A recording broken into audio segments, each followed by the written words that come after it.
according to the statute of the court and to the extent permitted by the Chamber, are authorised to present their views and concerns at this stage of the proceedings.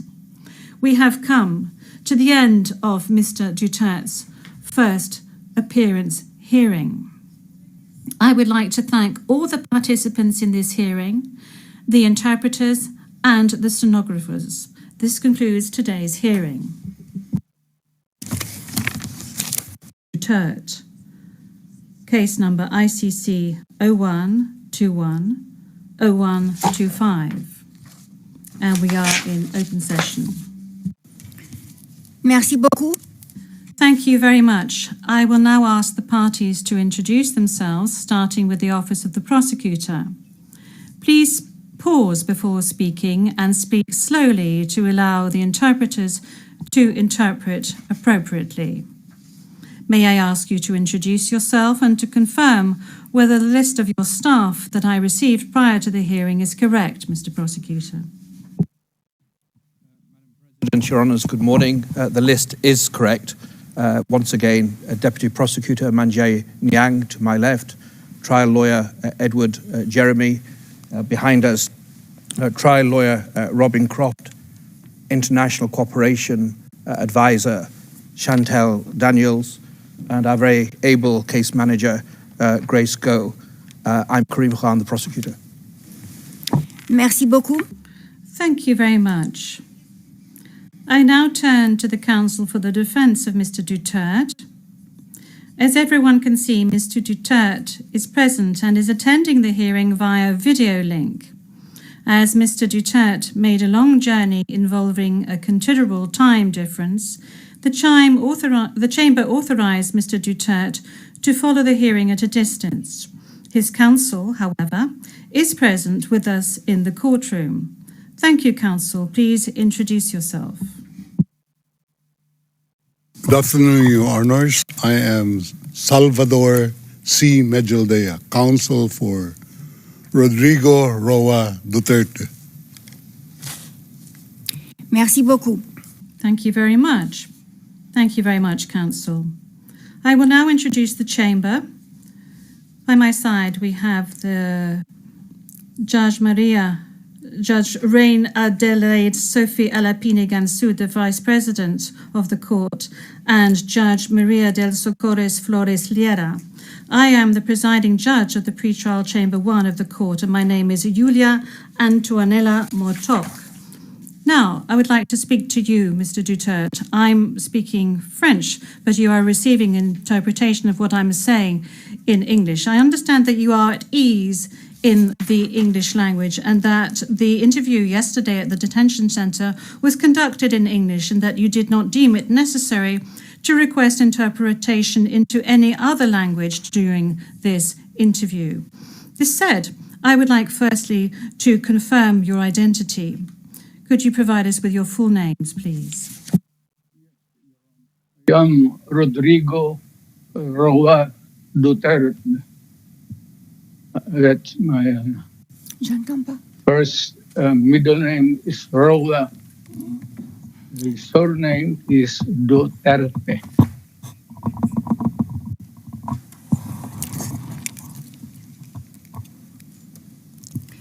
Merci beaucoup. Thank you very much. What is your date of birth? Again, ma'am.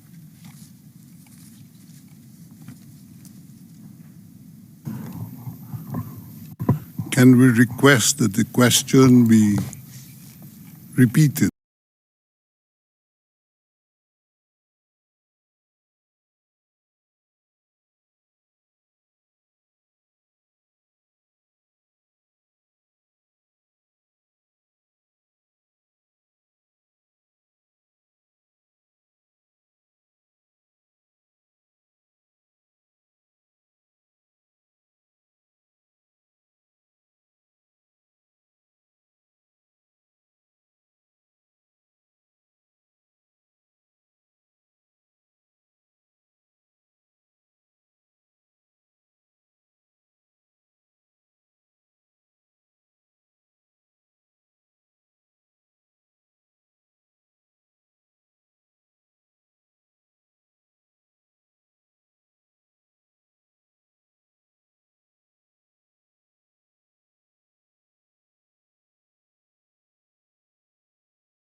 I don't think he heard it. Thank you. Repetition from the English booth. What is your date of birth? Yes, thank you very much, Counsel. I was asking quite simply of Mr. Duterte what his full names were, and then I subsequently asked him what his date of birth was and what his place of birth is. Is that all right, Counsel? Yep. Of course, I do. My birth month day is March 28, 1945. I was born in the province of Leyte in the Philippines.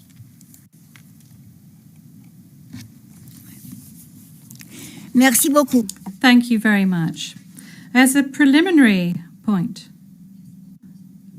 Very well. Thank you, Mr. Duterte. As a preliminary point, it is useful to clarify the nature and limited scope of this first appearance hearing. Today's hearing is neither the start of the trial, nor is it a confirmation of charges hearing. During today's hearing, no evidence will be collected or presented, and the issues of Mr. Duterte's guilt or innocence will therefore not be addressed. In accordance with Article 61 of the Rome Statute, the Court's founding treaty, and Rule 1211 of the Rules of Procedure and Evidence, the main purpose of this initial appearance is to answer 3 questions.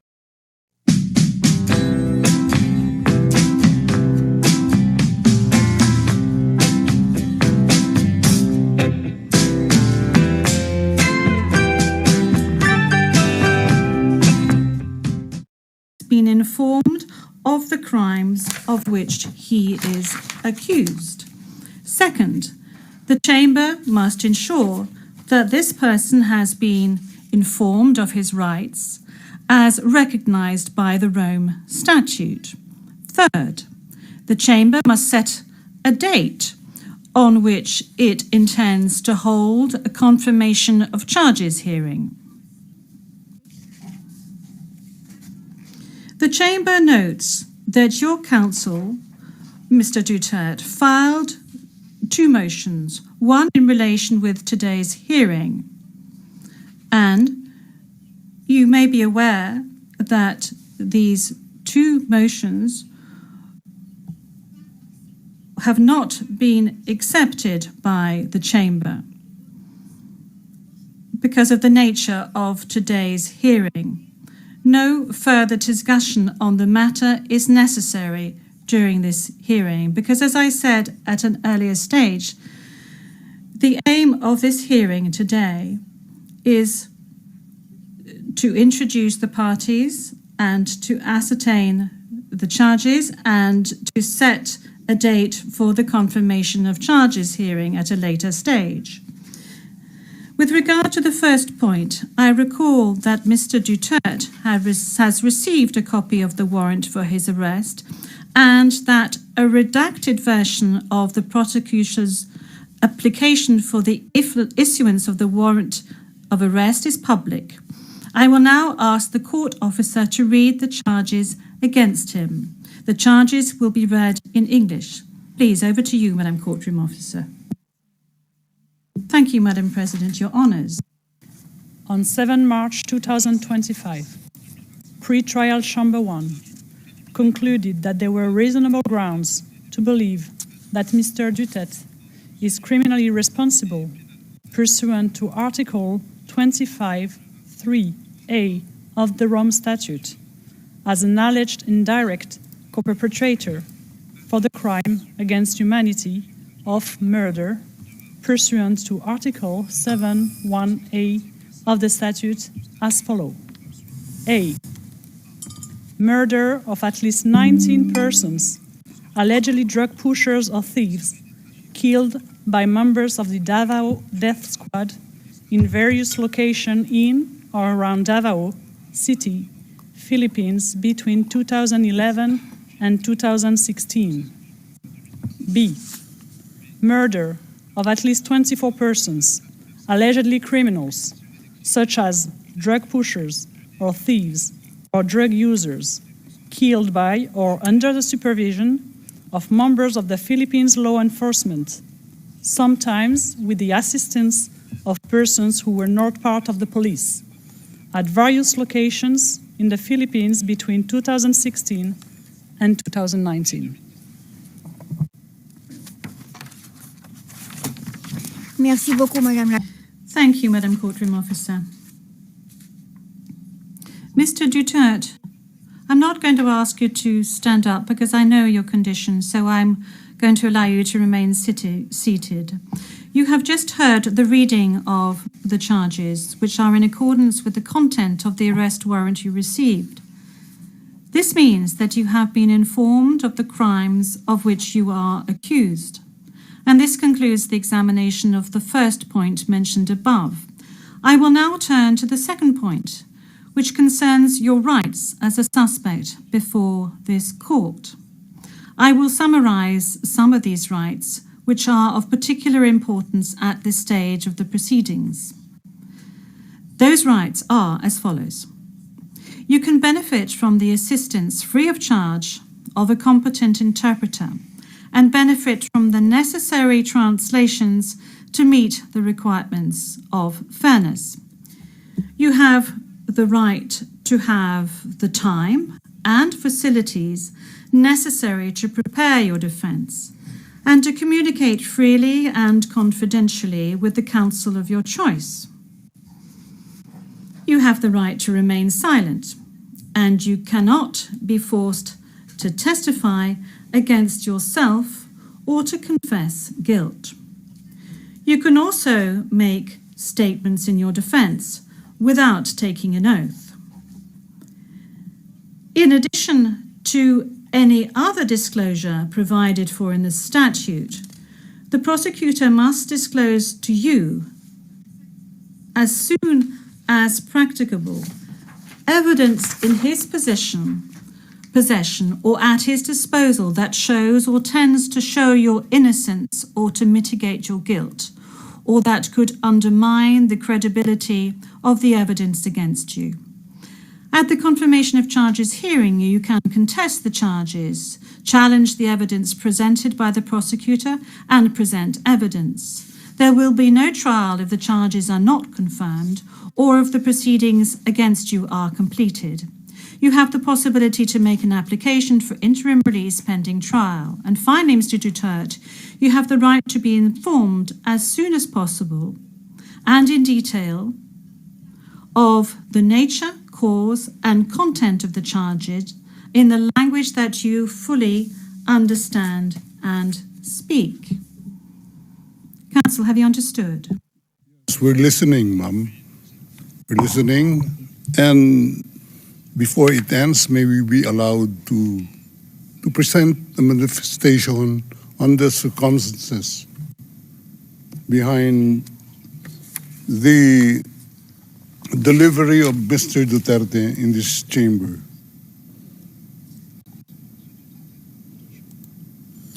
Oui, maître, je dois d'abord demander... Yes, counsel. This is as part of the procedure. And as we've said since the very outset, I need to ask Mr. Duterte himself to make observations as to the condition of his surrender to the court and the conditions of his detention at the detention facility of the court since his arrival. If he can please tell us these details.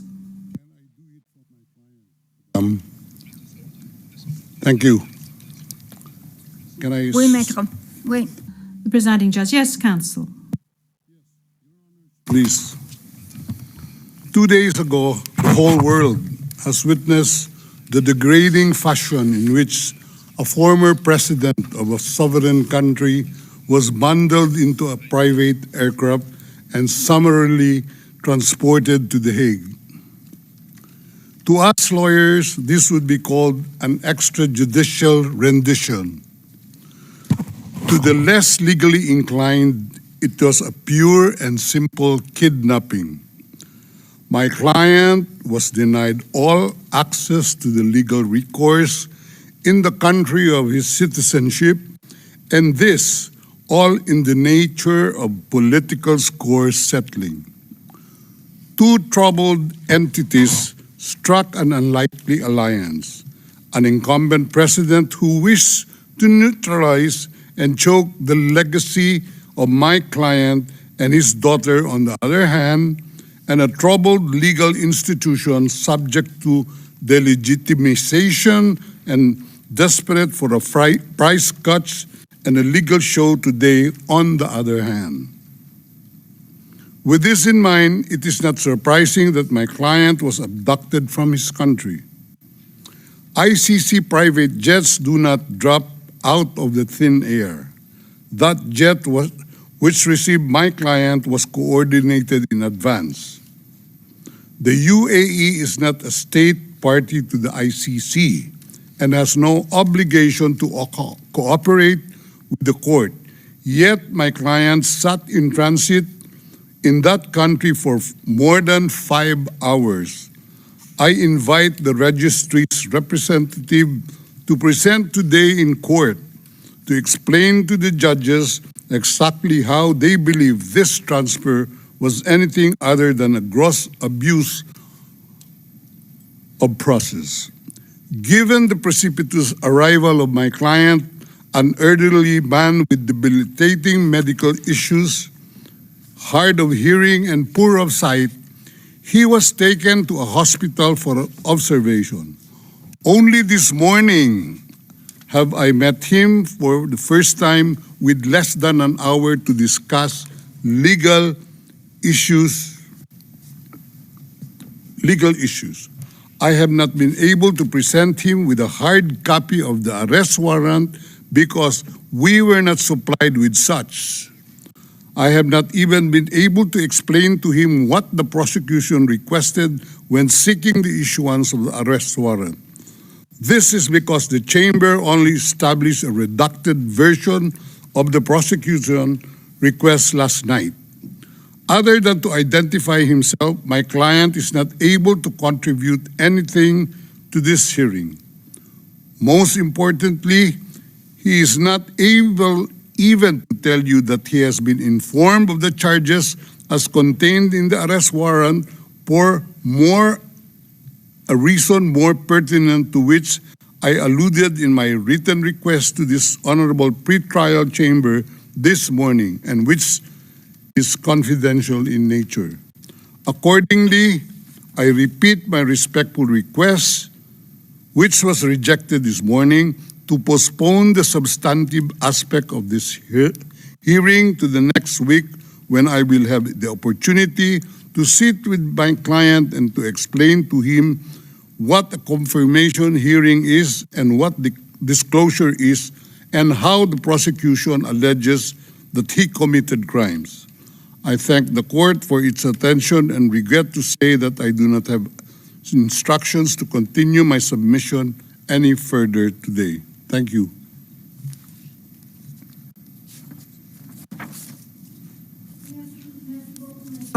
D'abord, concernant Thank you, Counsel. Now, with regard to the health issues of Mr. Duterte, I believe that the court has taken specific measures with regard to his health situation, and I note that subsequent to his arrest and when he arrived at the detention center, the court's doctor was of the opinion that you were fully mentally aware and fit, and that you have undergone further checks and tests at the detention facility.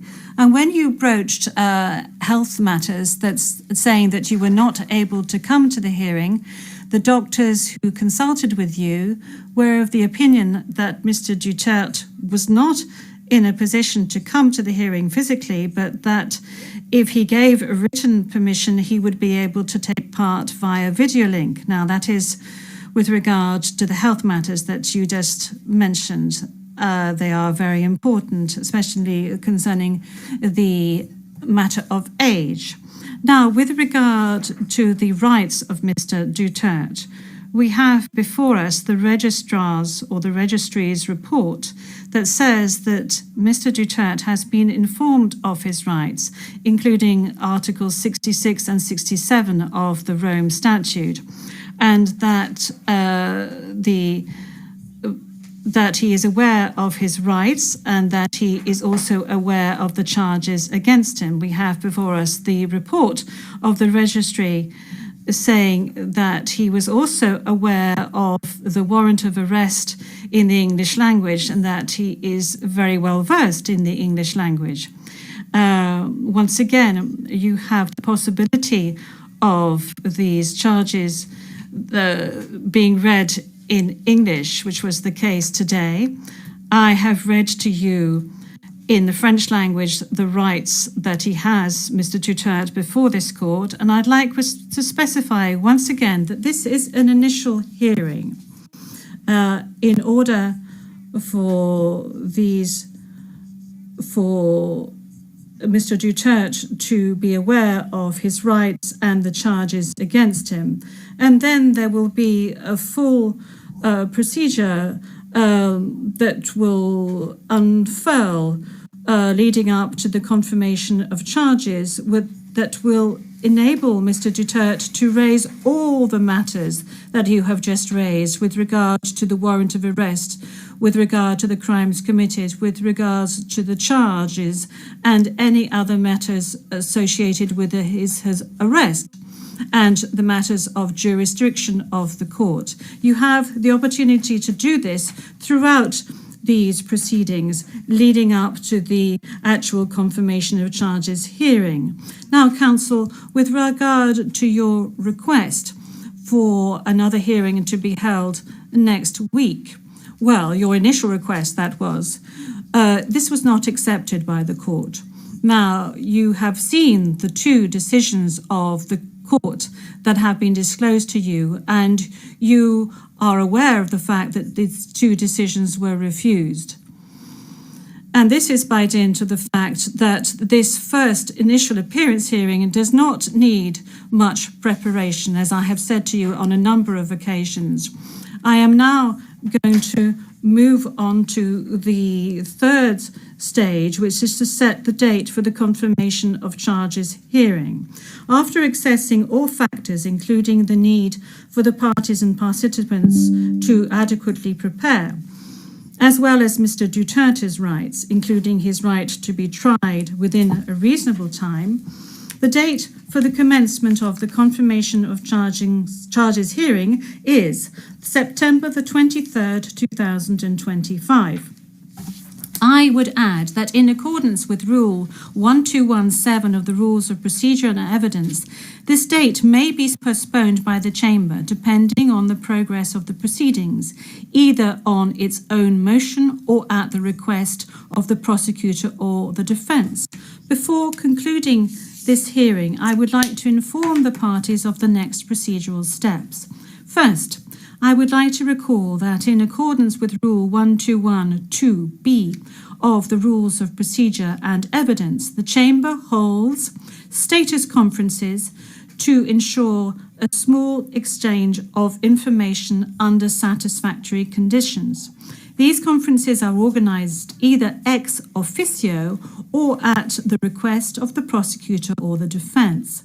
Secondly, a set of decisions will be taken in a timely manner to ensure that the proceedings progress smoothly and expeditiously. More specifically, I am referring in particular to a decision on the arrangements and procedure for the disclosure of evidence, and a decision setting a timetable for the disclosure of evidence in such a way as to ensure orderly and efficient disclosure between the parties. In this regard, the Chamber orders the prosecutor to begin disclosing today the information on the basis of which the warrant of arrest was issued, and to complete this disclosure no later than within the next 7 days. The Chamber will also issue a decision on the participation of the victims who, according to the statute of the court and to the extent permitted by the Chamber, are authorised to present their views and concerns at this stage of the proceedings. We have come to the end of Mr. Duterte's first appearance hearing. I would like to thank all the participants in this hearing, the interpreters and the stenographers. This concludes today's hearing. Duterte. Case number ICC 0121-0125. And we are in open session. Merci beaucoup. Thank you very much. I will now ask the parties to introduce themselves, starting with the Office of the Prosecutor. Please pause before speaking and speak slowly to allow the interpreters to interpret appropriately. May I ask you to introduce yourself and to confirm whether the list of your staff that I received prior to the hearing is correct, Mr. Prosecutor? President, Your Honours, good morning. The list is correct. Once again, Deputy Prosecutor Manjay Niang to my left, trial lawyer Edward Jeremy behind us, trial lawyer Robin Croft, international cooperation advisor Chantel Daniels, and our very able case manager Grace Go. I'm Karim Khan, the prosecutor. Merci beaucoup. Thank you very much. I now turn to the counsel for the defence of Mr. Duterte. As everyone can see, Mr. Duterte is present and is attending the hearing via video link. As Mr. Duterte made a long journey involving a considerable time difference, the Chamber authorised Mr. Duterte to follow the hearing at a distance. His counsel, however, is present with us in the courtroom. Thank you, counsel. Please introduce yourself. Good afternoon, Your Honours. I am Salvador C. Medjaldea, counsel for Rodrigo